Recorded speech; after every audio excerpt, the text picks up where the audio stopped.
Finnish lessons here on the break. This was an installation built by for some fair somewhere, and they put different foreign nationalities to try and speak Finnish. So we always look at this and laugh. It's really fun for us. Although when I went to Sweden just a few weeks ago, they just told me that the only thing they look on YouTube all the time about Finland is actually a totally another one. It's called Finnish disco dance. That's awesome. I honestly I hadn't seen this. It's quite an old one. This guy is still alive, barely. Why do we have to look at? Because this is like horrible. Ovat disco, jytä ja beattanssit, mitkä tuottavat erikoisesti vaikeuksia aikuisille, johtuen tästä liikkeestä. This is our secret to our social success. Polvet siis menevät eteenpäin, lantia menee taakse ja suoraksi, kädet alaspäin, hieman eteen, hartiat liikkuu ja pää liikkuu. Tämä on siis tärkeä perusliike diskotanssissa. Seuraava on vasen jalka sivulle. I think they get a lot better. Ja nyt kaikki tanssimaan meidän omaan diskoon. Woo! Oh, they still dance like that over there, yeah. Okay, now it's time to get down to business. I'm so sorry. Must have enjoyed it. I was horrified of the fact that I lost 10 minutes of my 75 minutes, but I'm even more horrified that I've been put in a 45-minute slot, so you can expect a quite, well, that might be an understatement, but a fast pace of different troubleshooting techniques. I have a few classes in Netherlands in a few months, and I'm really hoping we can get some more people there, so this will also work kind of as a preview of what sort of stuff we're doing there, but try to fit as much as we can in 45 minutes. I did promise a small add-on. You have the lottery after this, so then we have a little bit slack on the time, and as so many people requested it during the breaks, I will take a few slides briefly of the kind of the previous topic. It relates to troubleshooting straight, so that's why I'm willing to change it to this one as well. So what I'm going to talk a little bit about is the isolated user mode. We've had people here today from Microsoft, for example, speaking about this topic. They already drilled down to, I'd say, quite a good level of trying to tell you what is isolated user mode. I'm going to take a few minutes more and try to give you some bit more details on how it works. And then why this applies to troubleshooting is because when we do whatever kind of memory troubleshooting in Windows 10, there is a big change on the fact that you can't access all memory. That's also, of course, the reason why we get more security, because bad guys can't access your memory. But sadly, there is no way to differentiate the good guys from the bad guys. So even in troubleshooting, we end up in cases where you just can't access the memory of Windows 10. And now we first have to kind of have a little bit of theory on why that happens. So first of all, normally Windows is built of two modes. As Chris already earlier mentioned, these were called rings.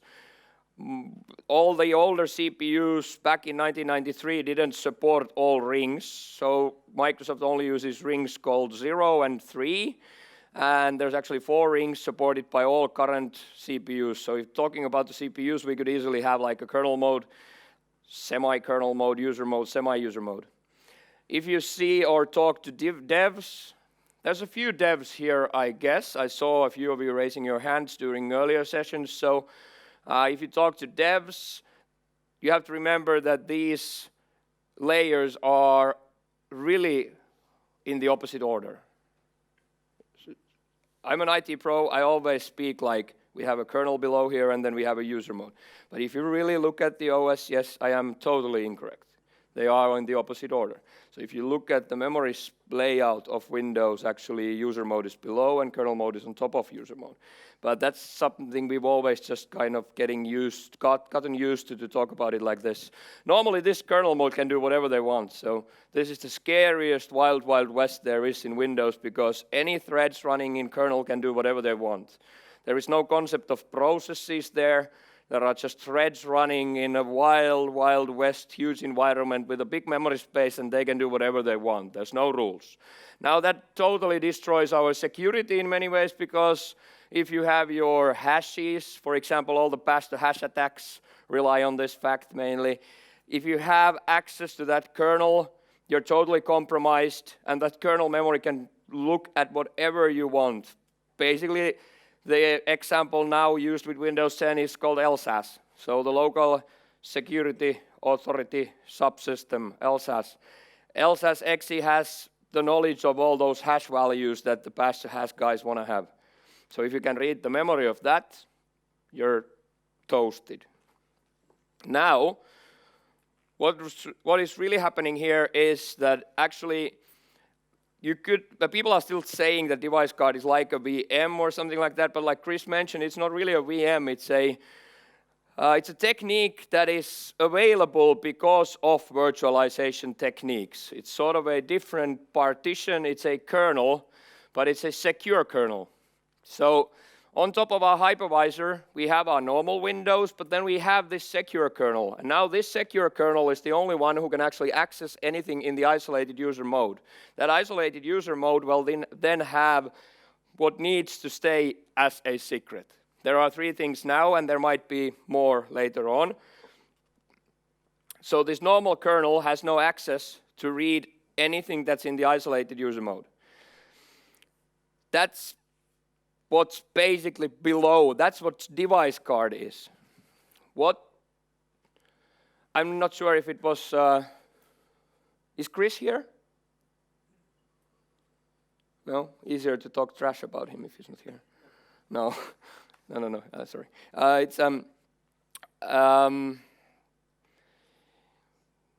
Device card has nothing to do with app locker. I don't know. Maybe he just somehow said it in a weird, but I got the impression. But device card has nothing to do with app locker. App locker stays as its own product at the side of device card. Device card is totally different thing. Device card has a thing which acts like and better than app locker, but it has nothing to do with app locker. Actually, the recommended way of using this is using device card and then having app locker still on top of it. Because app locker can control universal apps. Device card can't really control universal apps. So, one very important thing which has to be mentioned here is that this secure kernel is not anything that would have an API to it. It's nothing that any developer outside of Microsoft would have any control over.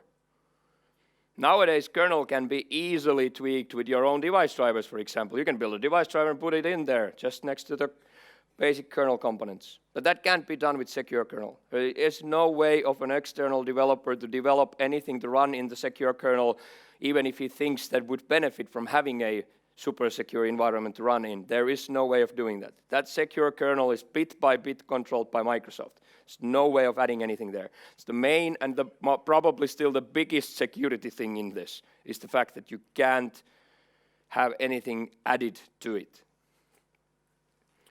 Everything related to Windows creating, for example, random numbers, any randomizers, anything related to crypto code that's actually also run in the secure kernel. It needs to be run on both sides because we can't share the secrets with the normal world. So there is a bit more stuff than the 3 things I'm going to mention after this.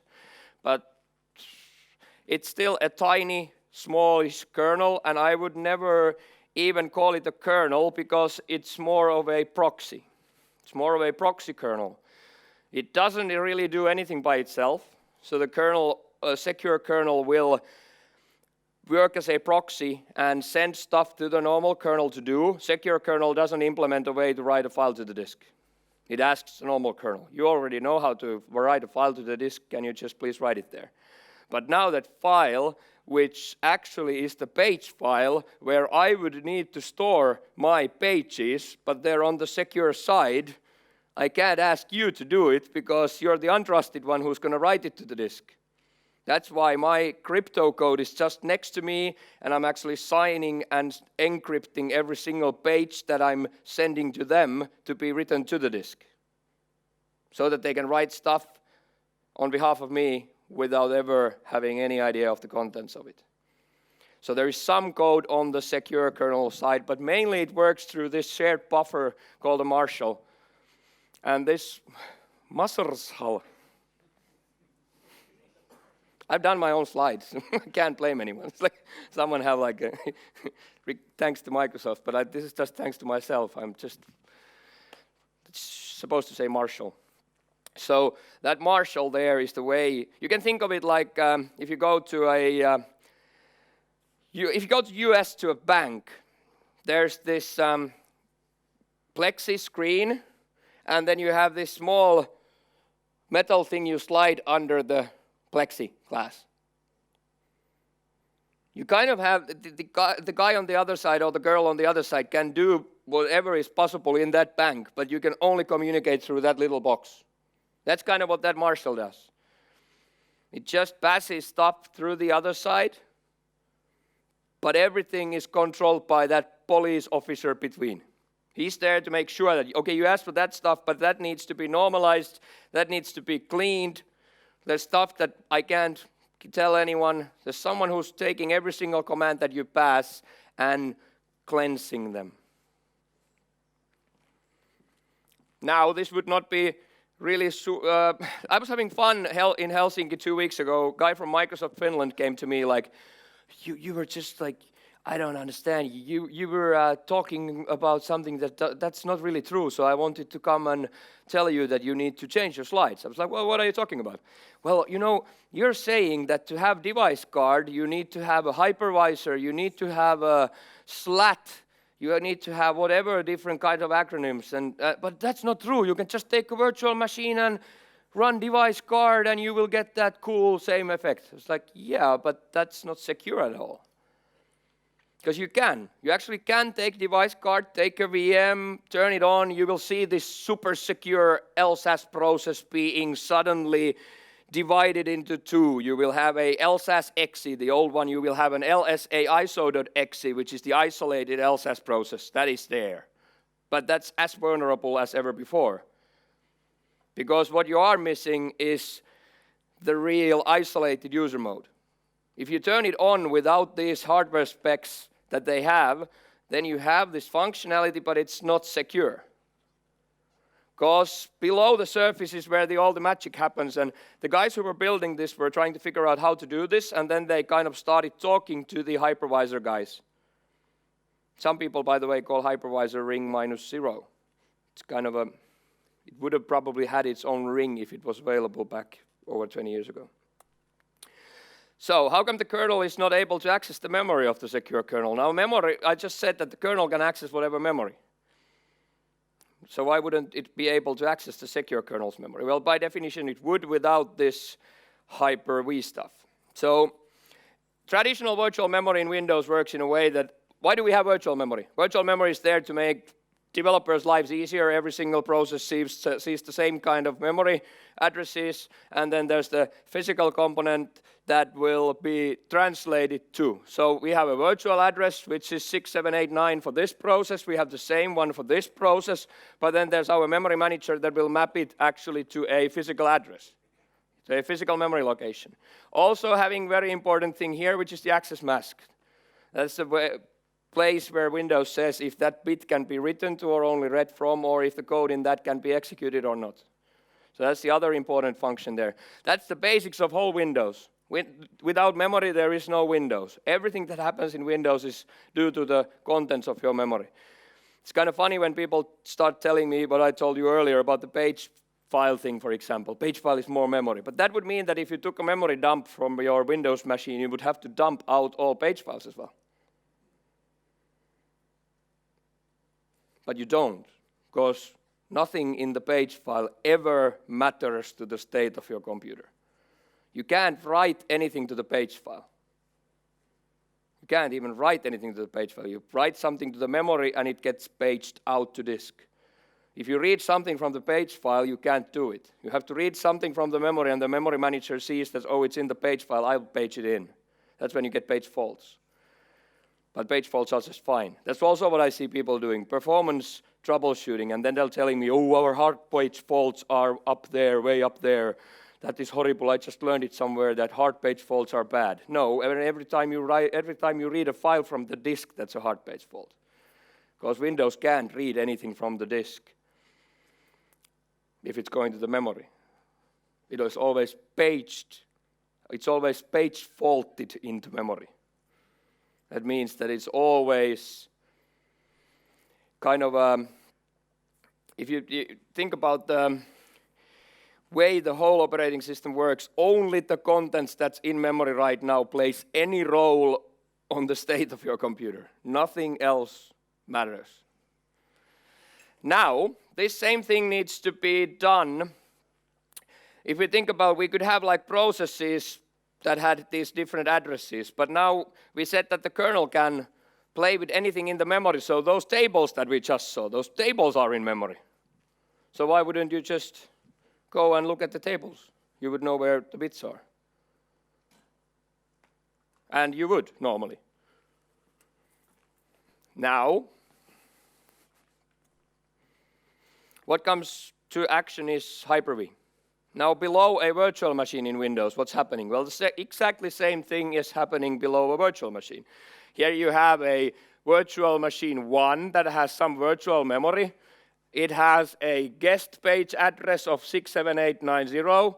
This virtual machine here has a guest page address of 67890. And now that needs to be translated to the real physical addresses so that the virtual machines believe that they have their own RAM. What is this? 4 letters. What does this? Correct. Slat. That's second level address translation. That's the one that you are needing if you want to have Hyper-V on Windows. Okay? From now on. It used to be only required on the client side. So Server 2012 R2 still could survive without Slat, but it used its own CPU resources to map these memory addresses all the time. Slat just outsourced that to the processor's own Slat, different subsystem. Now, this is like normal for VMs. What we do with the isolated user mode is that we have kind of 2 slats. These SLATs control what can be done with what memory. Now you have, compared to anything that's running in the kernel, anything that's malicious, any malware, any driver, whatever, you can compare it to you having the main switch in a physical form saying that that bit there can't be accessed. That's what makes it so much more powerful than having a device card or 2 VMs. 2 VMs wouldn't help you at all because the hypervisor could always just access whatever it wanted. Now these slats make it sure that there's a physical, well, it's really not physical, but anyway, there's like a big main switch of this bit here is not accessible by you. There's no way a malware can get past that. So we can have the access to the same memory because now these 2 kernels need the same memory. We are not 2 virtual machines, like I said. It's not its own virtual machine. They both can access the same memory. It's a secure kernel and a normal kernel. So the magic lies in this. It's the access masks. The access masks say that that kernel can do something to that bit, but the other kernel can't. It's actually the SLAT that produces the whole thing. Oh, I wasn't allowed to use this much time. Sorry, I get too excited.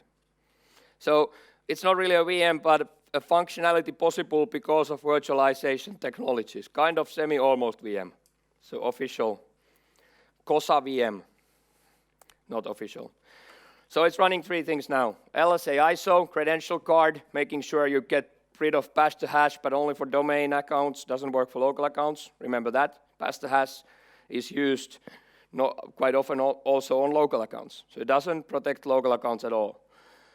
Virtual TPMs. TPMs, by definition, need to be physical boxes that can be controlled so that the PC and the software on it can't access it. Can access it, but only like one way. Can't access all of its contents and stuff like that. Now we can do that for servers on Server 2016 Hyper-V. Because we can put those TPMs in the secure kernel and make them behave like normal physical TPMs would. So you can have Hyper-V virtual machines which look like they have TPMs. Why the hell would you need a TPM on a virtual machine? That's like encryption. Yeah, if you want to encrypt, why would you encrypt a VM? Many people say that we don't want to encrypt them because they're in a data center behind physical protection. What if you move that VM to another data center? Does it stay in your physical? So that's what it's mainly done. So you could move a VM which would be encrypted the whole way when it moves from Azure data center to Amazon or something like that. Of course, the other way. And the lowest part, kernel mode code integrity. That's what Chris was referring to. So that's better than AppLocker. It has nothing to do with AppLocker. It does the same thing as AppLocker, but better. But AppLocker can be used in combination with that. But that allows you to have total control over everything that runs in Windows. So you can run whatever you want to have on your box. You can create a golden box. For example, let's say a public place like a library. You create a Windows 10 machine and you use a few PowerShell commandlets to create a baseline of your Windows. If you have third-party software, you need to sign it because this requires signing. But now that part is already built into Windows 10. So there's actually a tool inside of Windows 10 to sign, create catalog files of your third-party apps and sign them yourself. When you have those annoying third-party app developers who are not willing to sign their stuff, which would have made everything easier. Now, AppLocker was quite good in that as well. We'd be in happy places if everything was signed. But now the fact was that AppLocker was dead easy to bypass. Because AppLocker didn't work in the kernel mode. So only for user mode processes. So this works better. I have no way of doing this as a demo. So I mean, as it will take like 1.5 hours to only get that catalog created. So what I'm actually going to do is I'm going to show it to you on this machine a bit, and a very simple demo. This computer is running what we just mentioned, so if we'll go for Task Manager, you can see that this you could do on your own as well. So if you go here, you can see these two. There's LSA ISO, that's the new isolated version of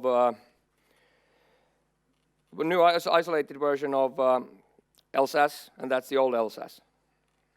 Now, if you do this on a VM, which is totally possible, a few group policy settings and it looks like this. But then, if you try to attack it, then when it gets different. So, do a basic attack of just doing a memory dump of those processes. So, see the difference. Process dump, sysinternals tool, dumps the memory of that process.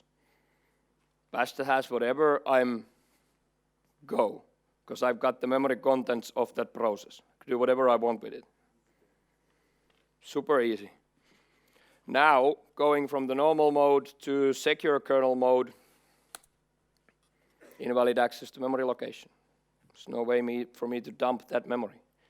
I don't even have physical access to it. Might sound a bit theoretical, and when you see the tools of device guard, they are horrible. Just disaster currently.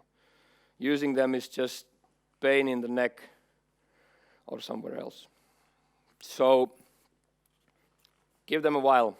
I'm quite sure they will create a better graphical user interface. It's just really horrible to use right now, but it's super effective because there is basically no way of any of these tools that are currently used for pass-the-hash attacks to work against domain credentials using device card. But if you have a normal, like Chris said in his session, if you have a local admin with the same password as your neighbor's admin, that's a pass-the-hash attack in itself. You know how that works, hopefully. So if you have administrator and password, what happens? Quite many people say that, well, the administrator tries its password and because it gets lucky, it works on the next box. No, because you log on to your box, a hash is created of your logon. If you go to network connect to another box next to you, that hash is passed to the other computer. Hence, pass the hash. And that hash happens to be the same on every Windows box if the name and the password are the same. That's why you get to the other box if it has the same password. Now you can restrict that, but you can't prevent that with device card, because those are local accounts. Device card only currently works with domain accounts. Needs UEFI, needs secure boot. You can't add your own Linux certificates to be able to secure boot Linux. You need to have Hyper-V support. So there's a lot of requirements. You need to have Slat, SLAT. Hopefully you have IOMMU. What the heck is that? Nice acronyms. IOMMU is the fact that saves you from all DMA attacks. You can find it with these acronyms usually, Intel VTD or AMD VI. That blocks the old DMA attacks of Thunderbolt, Firewire, and stuff like that. So that's very important to have in your hardware. Windows 10 knows how to use it, and Windows 10 knows how to block DMA attacks a lot better than anyone else before. Now, you are already everyone on Twitter, so I'm not going to talk about this. Troubleshooting Windows, that's the actual topic that we have. And I'm going to show you a few demos that I think will relate to your work as packaging, and I will show you a few demos outside of that. So, kind of a quick tour of what this troubleshooting usually is. First of all, Windows 10 trouble starts by installation. So this, I hope, is familiar with you. Windows 10 suffers from the same thing that all previous Windows is as well. So if we take a Windows box here, and we've got a box that is just installing Windows 10, you press Shift F10 for the command prompt, and then you go to %windir %, and you go to Panther. No one knows why it's the Panther or it's not existing yet. I honestly didn't even start this machine. So before when you start the setup, it will actually move to a Panther folder. Now you can see it down here. So there's two logs that you need to know about: setup act log and setup er.log. This later one should be empty, and this one shows you what's happening in the setup. Why do you need to know this? Because when your Windows 10 says, for example, what I've heard a lot now last weeks is unable to display the available images. That's shown on the user interface. Pure English. But then when you go to the log file, the error is invalid product key. I don't know why they can't show you what's going on, but you need to go to the log to see it. The end result is shown on the user interface, but the log tells you why. So it's an old thing, but remember, you need to know how to do it. If you have any trouble with devices, many people don't remember this setup api.dev.log, which is a log file for all plug and play stuff.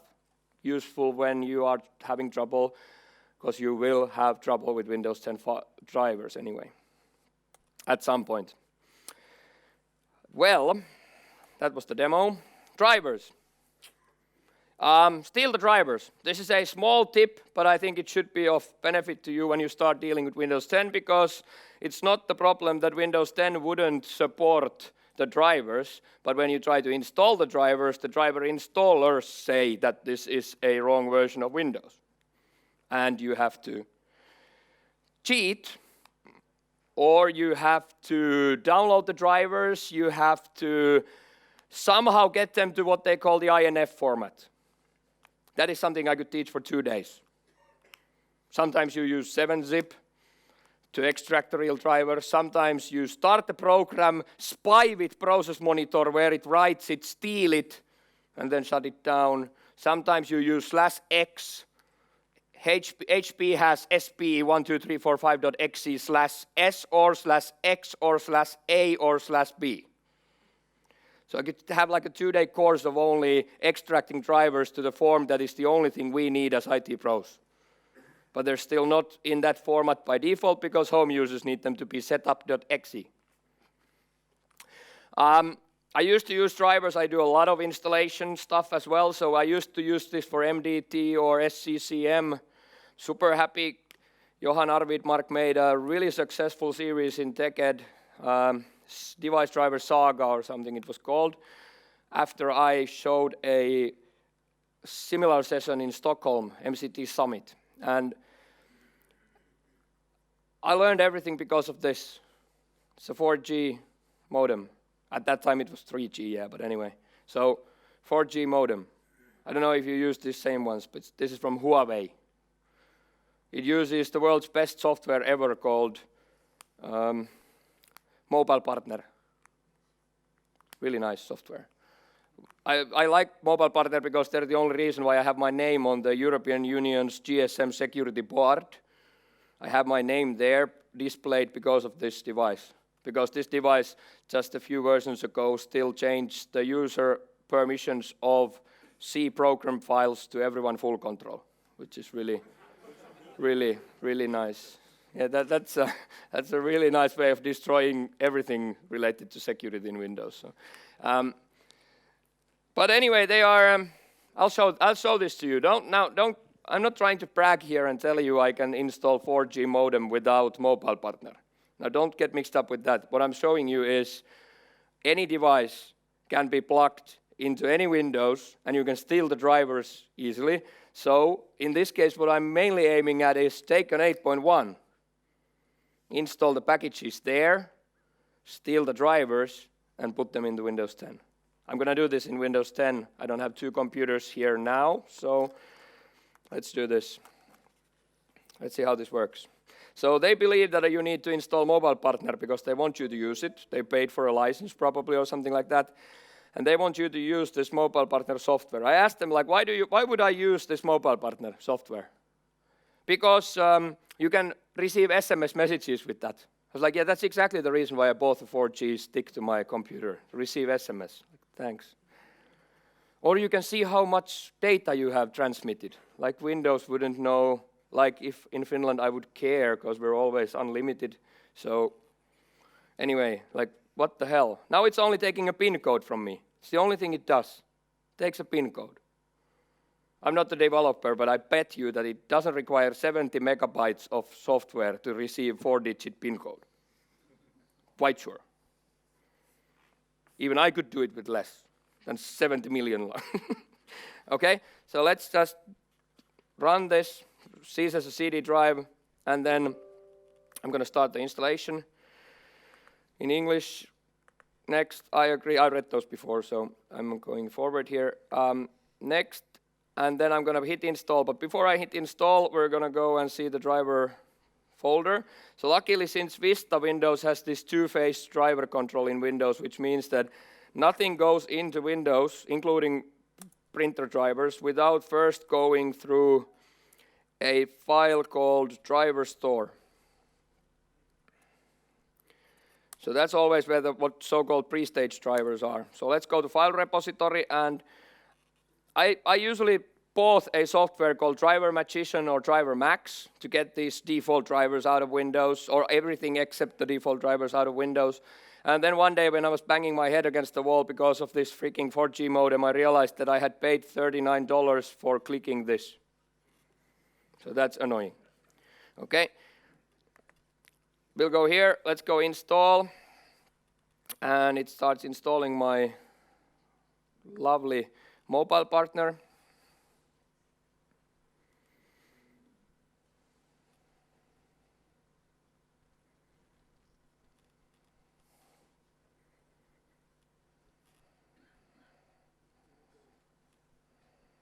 That's a simple piece of hardware.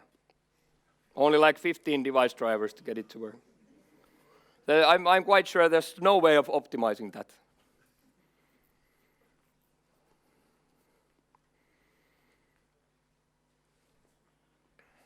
Okay, now it would start the program and so on. And now you probably don't need to be Sherlock Holmes to figure out which might be the drivers that we need for this certain device, right? So let's go here and steal everything, 1520, okay? Steal that, put it to our C drive for somewhere. Temp,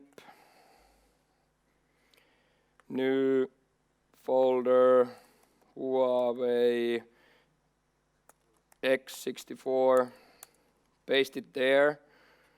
Now we'll do the only, this is like the last service you do to your pet. So this is the only service you should do for a mobile partner is to uninstall it. Oh, here we go. And mobile partner is there. But mobile partner is great in a way because mobile partner is tidy. We go back to driver store.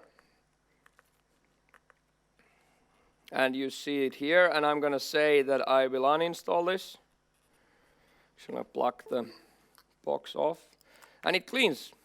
It's done properly in some cases, yes. So it cleans up, takes away all the drivers. So now I have the thing here, but I don't have the drivers anymore. So let's let that uninstall, and then we'll just kick these into Windows 10 in a way which will not take into consideration those version conflicts. So just kick them in like through a side. And this is a thing I've devised myself, which I'm super proud of. It's a one-liner, but it's very useful because it installs whatever drivers to whatever OS, even multiple drivers at once. So let's do for loop for %i in everything that stops with .inf and just stick it into Windows without asking any questions. Okay? That'll go through the folder that we're in and every subfolder and install all the drivers. On the back side you can see the driver store getting pumped up with the same stuff that we just put there. So it looks like it did before, and now we have the 4G modem here. So let's just plug that in. And now mobile partner will probably tell me I should install mobile partner. I will not. Let's just let that install. So without mobile partner, we should have a cellular connection. Now, as I said, don't get mixed up with this working for 4G. What I'm meaning is like the basic of just install whatever you want to another machine, steal the drivers and put them in forced by PMP util. Skip all that stuff that we will be struggling for the next year at least, which is incompatibility with drivers. Drivers will work, but you just have to force them in. You can't just use normal installers. 2 facts that I teach on every class of troubleshooting, whatever OS version. First of all, the biggest mistake in troubleshooting Windows OS. People think that local administrator equals to root in Unix, which is BS. So local administrator is really restricted nowadays because of why? Well, because the same operating system is sold to consumers as well. So now when it's sold to consumers, that means that they are always running admin. It's their computer. They are their IT department. So to protect home users, the only way is to block admins from doing stuff. That affects you straight, because now that you are an admin, can't see half of the stuff. So in Windows, you need to remember that the root equivalent from Unix's side in Windows would be called Mrs. System. And Mrs. System is the only one who can do whatever she wants. She changed to Mrs. System only after I got married.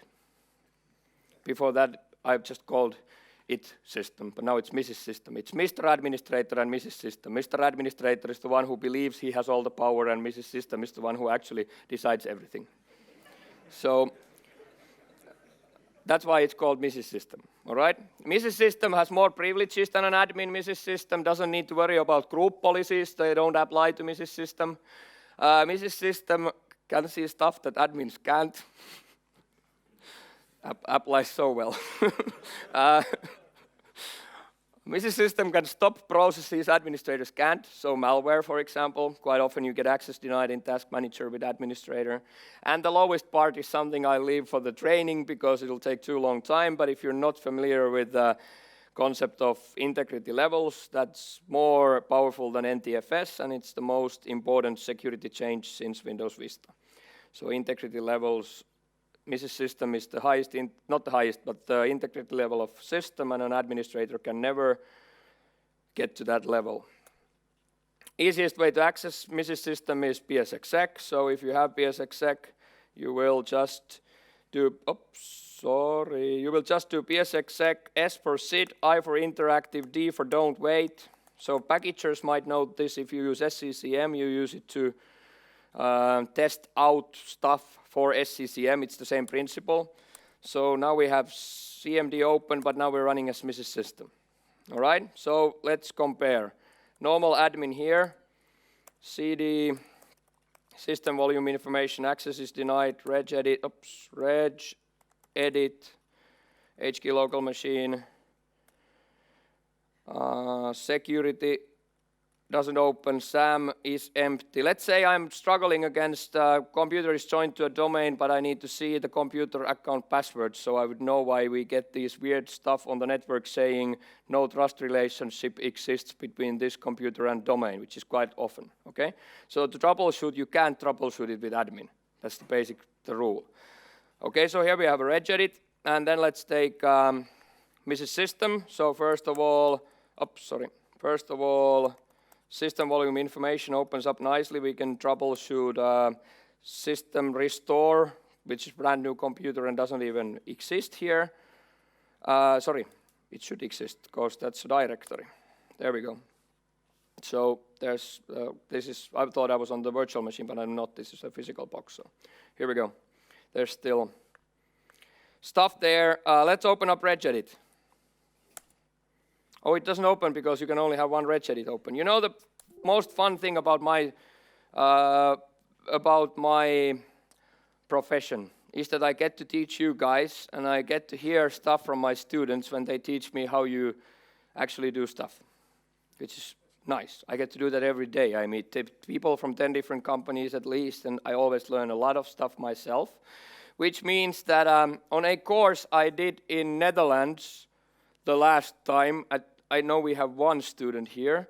So the last time I was in Netherlands doing a training, one of the students at this point said like, well, Sami, what are you talking about? It's like, yeah, I'm going to show you this Regedit thing, but the bad thing about Regedit is that it's one of these tools that can only be opened once.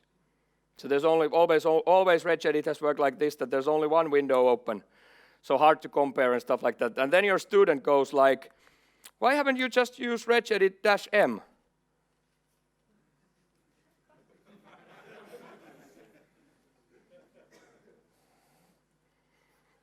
Oh, let's take a break.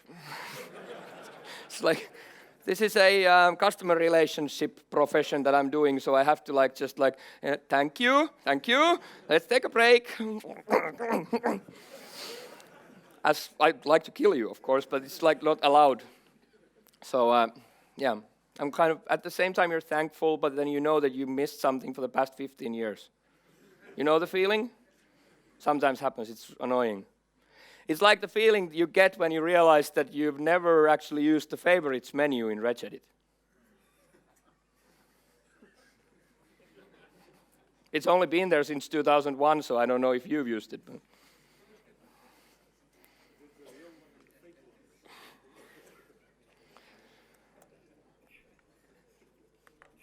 that's actually very good with long, hard reg addresses, so it's very good. Now we can go into SAM without restrictions. Now we can go to security. And Microsoft is so good in hiding its secrets, so they're hiding in the secrets key. Yeah. So, but it's just it's just concept. You have to remember, you can't see half of the stuff if you're an admin.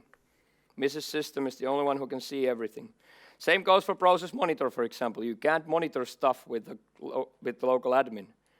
You can't see everything. The other big thing is threads. People miss the concept, which is quite funny. First of all, but a task manager can never know what's wrong. And that's not a joke. I'm not saying bad things about task manager. Task manager cannot know what's wrong. It's by design of Windows. Task manager will never be able to show what's wrong. Because task manager only shows processes. And by definition, this is a multi-threaded operating system, which means that only threads can execute code. Processes that task manager shows you can't even execute anything. So you're sure if you look at task manager, you're only seeing stuff that is not to blame, because an empty process would not do anything. It has to be at least one thread inside of that process that executes functions, for example. So Windows is not doing anything with processes. They're just containers giving virtual memory and other resources for threads. So only threads can execute code. There's a single thread executing on your CPU core at a time. If you have many cores, that's good. You know, if you have only one core, one CPU, even if you have many, what I hate a lot is when I see my friends, or sometimes my wife, doing when their computer is not responding. You know what they do? They do this. Move the mouse like this, which is like the stupidest thing you could do. Every single time a single coordinate changes for that mouse, your CPU is not slowed down, it's interrupted totally. Everything stops. Every single time it changes its location, the whole CPU stops. Interrupted, a thread comes in, figure out what to do with your mouse, and then lets the guy continue who's stuck. So it's like, that's really annoying. That's a big difference if you talk about threads. For example, let's take an example of real life, Vista. So, this is a true example. Let's take a poll. The question is true or false. Okay, so you have to either vote with your hand for true or false. All right? So, in Windows Vista, Explorer XE never hanged or crashed. Okay, we're ready? First, everyone raise their hands who are not going to raise their hands. Okay, fair enough, you're done. Let's do, who says it's true? Explorer XE never crashed in Windows Vista.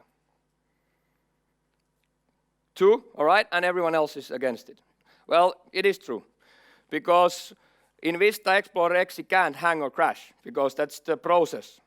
It has a thread inside of it called explorer.exe, but that can't crash. So there's in Vista's case, it was something called shlwappy.dll, which was a thread inside of Explorer XE that was using the indexing, which was like 99% of all hangs and crashes in Vista. And then there was this called shcore.dll, which is a thread inside of explorer.exe. But you remember, Explorer XE is not to blame because it doesn't even do anything. It's a process. It doesn't execute code at all. And the good thing about this is, of course, that if your Explorer XE crashes, I will bet you 1,000 euros. I don't have it here with me, but I can take it from my credit card. So I'll bet you 1,000 euros that if your Explorer is crashing, the answer is here. You're not the first one who has the problem of crashing Explorer just like that. The problem, of course, is the noise. There's too much noise. You don't want to go through 623,000 results to find it. It is there. But it's the noise that breaks when you try to find something. It's really hard to even get to Google with this thing, but I had to go to, I was trying to do the demo with Bing and oh my God. My official statement, you use Bing to search for stuff, you use Google to find stuff.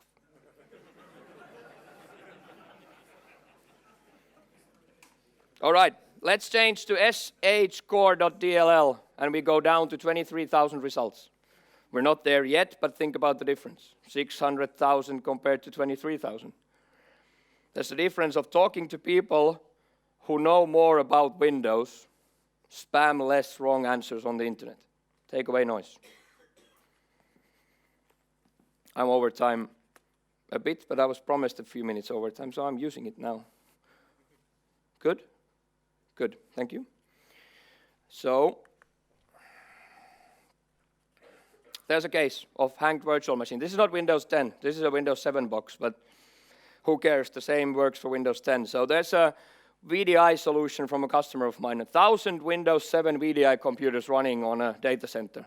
1,000 Windows 7 machines without no content, so just a basic Windows 7 box and nothing on it, and every single CPU shows 65%. Nothing running on the box. If you go to Task Manager, you find absolutely nothing. Only thing you find is the system process, taking about 40% of CPU. Why? Who knows what system process does in Windows? Second process in your operating system. I'm trying to figure out if you need to come to the class or not, so just, okay. So system process is a user mode process for kernel threads.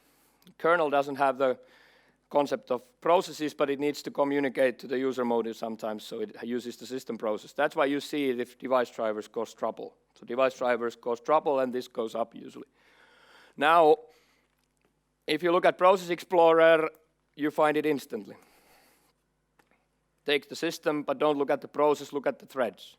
The guy who's taking the CPU is called floppydisk.sys. Because an idiot, sorry, customer, this is recorded, I know.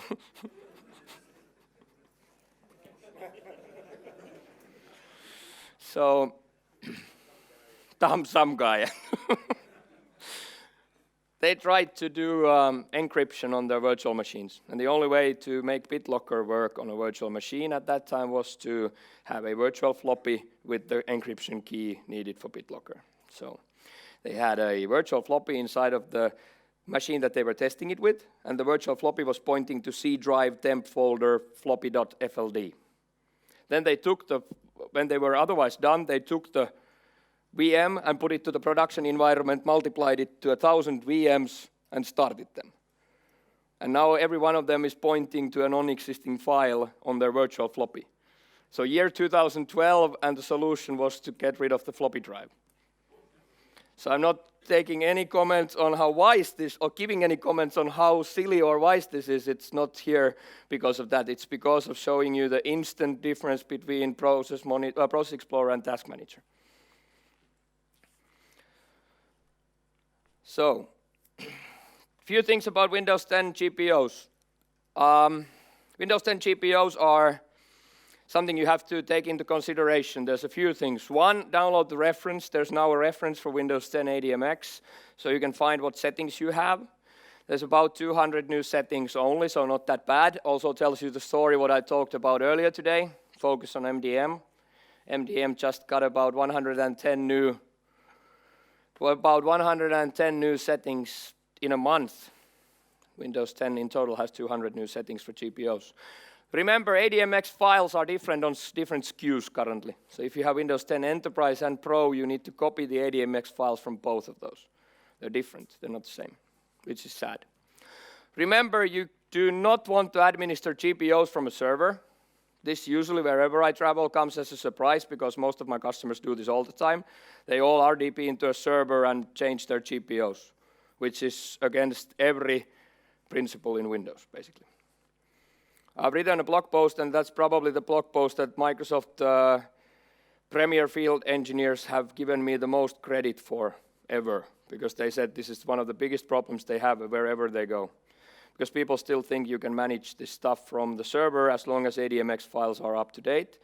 But let's see this. I'm trying to change the web client service to disabled on Windows 8.1 machines. But if I do this on a server, it's non-existing, because this list is not read from the ADMX files, it's read from the base OS below you. Same thing goes for if you want to do app locker rules. You look it from the server, there are no apps, because that's not using the ADMX files, that's using the base OS. If you do that from the correct way, meaning AirSat tools installed on an administration workstation, there's your web client, and there's your apps. So remember, GPOs are not relying on ADMX files. They're reading quite a lot of stuff from the base OS, so that's why. Remember, logon scripts have a 5-minute delay. Windows 10 will wait 5 minutes before it processes logon scripts. So if you're still relying on logon scripts, you have a bigger problem. Did you know that logon script and the Active Directory user attribute, if you do it the old way from the Active Directory users and computers user object, that attribute of logon script and the attribute of home folder, those are marked as NT4 compatibility only. They haven't been supposed to be used since Windows 2000. So 15 years ago, you were supposed to give up on those. So if you're still using them, try to figure out how to use group policy preferences or group policy, please. Windows RE. Someone's laughing. I hit the spot. It's good. How do you manage an unbootable Windows RE?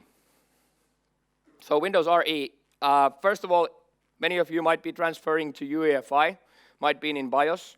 Remember that UEFI is a consortium owned by poor people. So UEFI is owned by Intel, AMD, NVIDIA, and these people. They all make only $1 billion per year of profit, so they're considered very poor. Apparently they are, because they haven't paid for the license of UEFI. I mean FAT32, I mean NTFS. I'm missing my words here totally. So they haven't paid for the license of NTFS. So no new computers can read the new file system. So BIOS can read NTFS, but UEFI can't. So that's why we need more partitions than ever before, because we need to have a FAT32 partition, because otherwise the new computers won't work. It's just ridiculous. It's the reason why you pay $100 premium to get a Windows to go stick. Think about it. You pay for 1 bit, because the bit says if a USB stick is removable or a basic disk. And Windows can't partition removable media. So the USB stick needs to look like a normal disk, so you can partition it, so you can have the small FAT32 partition to boot a new computer. That's a weird reason behind it. So that's the funniest commercial ever. Windows 8 can be booted from a USB stick. Well, actually, the only thing it can't be booted from is a USB stick. Anything else goes, but no USB sticks. They can be disks that look like USB sticks, but USB sticks, no. Now, we need a lot of partitions, so luckily Windows 10 requires 1 partition less. We don't require a separate recovery image partition anymore. This is something people don't even usually see. People tell me all the time that for SCCM, for example, you have to have at least 4 partitions, but you have to have 5, because there's a very well hidden MSR partition if you use GPT disks. So 4 different partitions are needed. 1 for booting up UEFI, 1 for BitLocker and Windows recovery environment, 1 for the OS itself, 1 for the GPT, and now this contents of the recovery image is actually gathered from your Windows WinSXS folder. So you don't need a separate recovery image anymore. As long as they stay awake, I'm fine. No, I know they have to get home anyway, so I'll let them go. I only have like 2 things.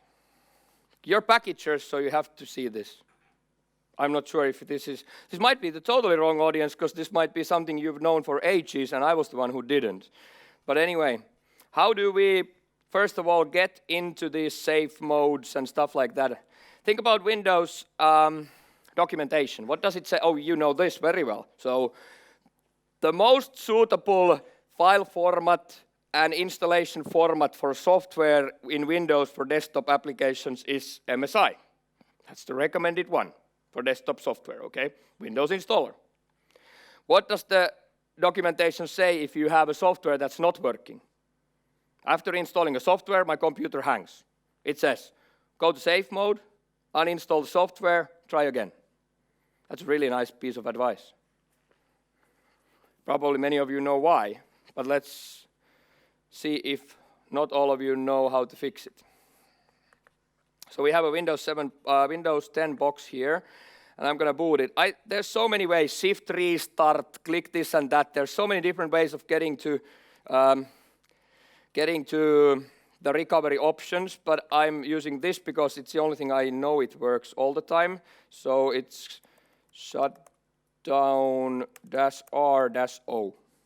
So that will always take you to the recovery options. Parameter is incorrect. No. What did I write wrong? Shutdown /R. I'm even admin. No, it's not T. That's T0. That's like the timeout. I know what you're meaning. You're meaning this. But that's not the one I'm looking for. That is Windows 10. Why doesn't that take the O parameter? This is like, I will so tweet this.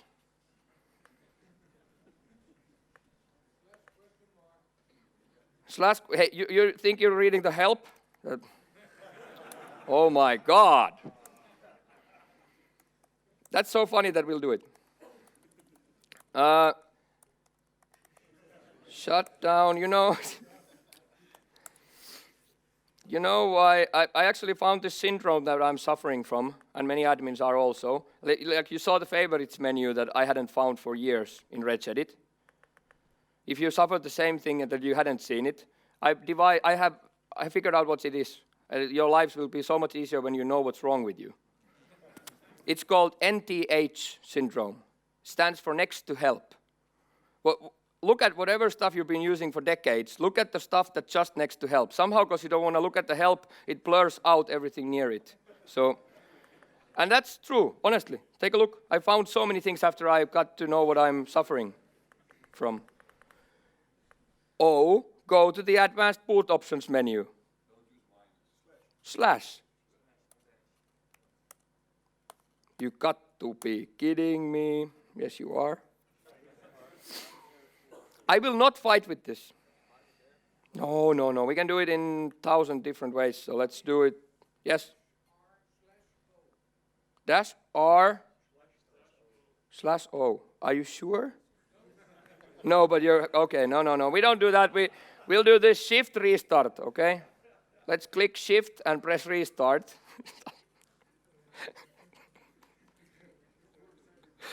Oh my God. I actually might know why it doesn't work. I'm in enhanced session. That actually might be the reason why I can't do it. That's an RDP session. That's actually a very good point. Let's see if this works better. So shift, restart. That's actually, I'm quite sure that's the reason. You can't do it because that's a Hyper-V enhanced session, which is technically an RDP session, and I can't go to safe mode with RDP. That's kind of actually obvious. Okay?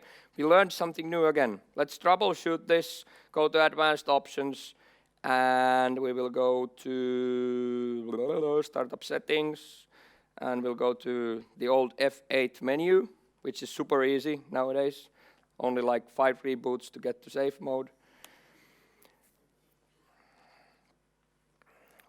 And then we'll try what they told us. So that was to remove an MSI, okay? Which you probably know already that you can't do it. So that's a really nice advice.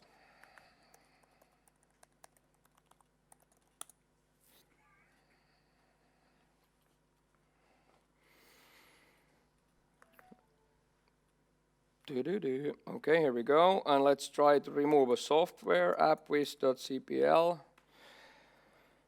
Safe mode doesn't like the new start menu. They still have a few things to fix. Stock viewer SIM demo application. Perfect MSI package. Uninstall. Yes, please. And no. Windows installer service could not be accessed. Okay? So that's obvious. You know, it's really nice. Especially it's nice when they teach the end users, like the home users, that before you can actually do this, you have to know how to go to the services. And then you go to Windows installer, and then you first have to know how to start this background service to figure out that no, Microsoft actually blocked it from the safe mode. So you can't even start it. Okay. I learned how to use this because I was stuck with a malware and I couldn't remove it. I don't know if you've experienced this. There's one of the hardest malware ever to get rid of is known as Symantec antivirus.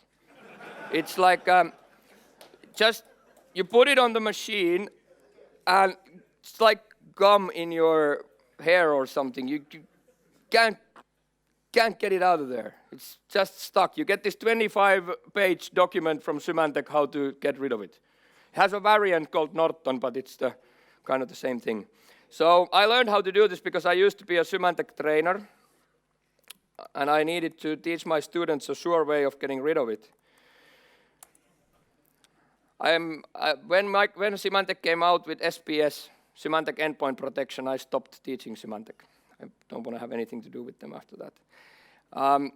System current control set control. So many people hate safe mode because they don't know actually what's good for it. If something works in safe mode and not in normal mode, what's the difference? Well, the difference is documented straight here. So there's safe boot minimal, which you can use to see what's allowed in safe mode. So you can compare that to your normal mode under system services. So you know what's the difference between a normal mode and a service mode. And the funny part is that you can tweak it as well. So new key, and then you take the real service name. So the registry name, in this case, MSI server. And MSI server, and you set the default value to either driver or service. So it's a service in this case. And then you can go and take Windows installer, right click, start. That starts fine. And then you can go and uninstall MSI packages. Cool. All right. At some point I have to stop, so active memory dump, the coolest memory dump ever. We used to have something called automatic memory dump. Microsoft knowledge base is full of something. It says that automatic memory dump changes from kernel mode to full memory dump and stuff like that. That's just not true. So a automatic memory dump introduced in Windows 8 or Server 2012, that's always a kernel memory dump. Just changes the size of your page file. It doesn't do anything for the dump type. Automatic memory dump was in 8.1, and Windows 10 introduces active memory dump. So there's a really big difference between these two. And a normal complete memory dump in this computer's case, for example, that we had here, this computer has 8 gigs of memory. So even if I'm only using, I'll just take this as let's take this as an example. Use server. If there's any server people here, you'll respect this. So we'll take resource monitor, also available with resmon. And you can see that this computer uses about 36 gigs of memory, but it has about 88 gigs of free memory. But now if you take a full memory dump of this, that will be 128 gigs. Because memory dump always contains empty pages as well, until Windows 10. Now we have active memory dump, which would result in a, where's our, if you count what we have here before the free, so the whole memory minus that free, that would be about 30, in use about 36 gigs for the active memory dump. Exactly as usable, as good for Microsoft Premier field engineers or Microsoft support. In any way, exactly as good as a full memory dump, but 1/4 of the size, which is awesome.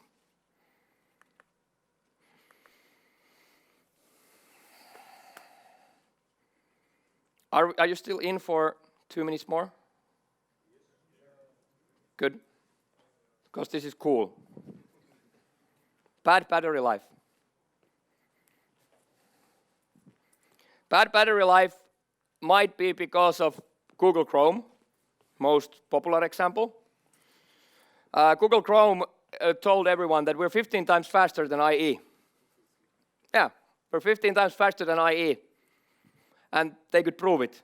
Only thing they didn't tell was that if you run Google Chrome in the background, IE is 15 times faster as well.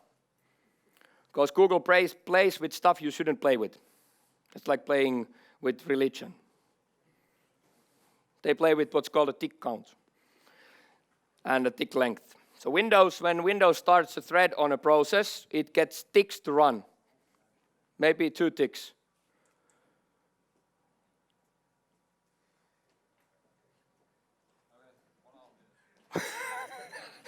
It gets 2 ticks, that's 30 milliseconds, okay? That's normal. Windows is used to this. Every 30 milliseconds, it's someone else's turn. So if it decides to relax a core to save power, it can do that for 30 milliseconds. That's how it used to live. 30 milliseconds, 30 milliseconds, 30 milliseconds. What Google does is it takes down the tick length to 1 millisecond, which means that every thread now runs for 2 milliseconds, which means in Windows this. So your computer can never relax. You can lose hours of battery life in the worst case scenario. Now Google fixed it about 6 months ago, so that now only if you're actively browsing, it'll lower the tick level, but if you don't do anything, then it doesn't. You might want to look at this from your own computer, because on mine, clock res, which is sysinternal's tool, looks like this. My current timer interval is 1 millisecond. It should be 15. Any other of these virtual machines would have said 15. I'm not running Chrome. Actually, the one to blame is visible here, and it's not PowerPoint. If you're really, really sharp, you might see something on the screen, actually at the top of the screen, in the middle of the screen. There's a very popular tool used by many people called Snagit. Snagit is used for taking pictures, screenshots. And Snagit is the guy to blame here. How do we figure this out? Power config, energy, timeout 5.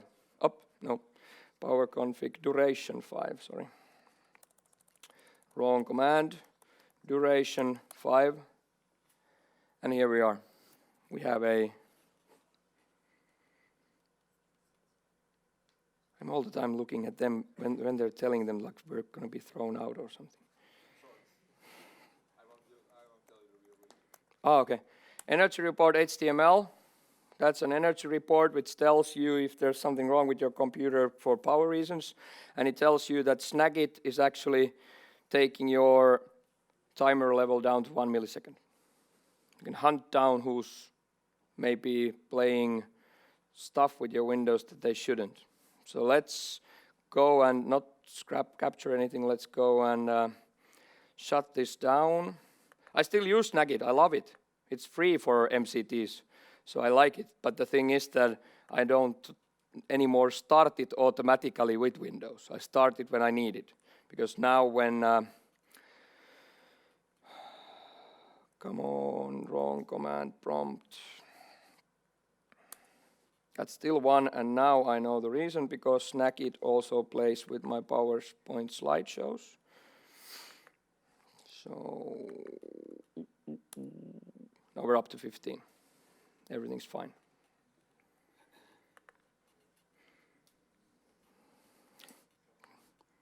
I promise. Okay. Consider, if you learn anything new, you might learn about 50 times more on a course held here in Netherlands in a few months. Join it. Thanks for today.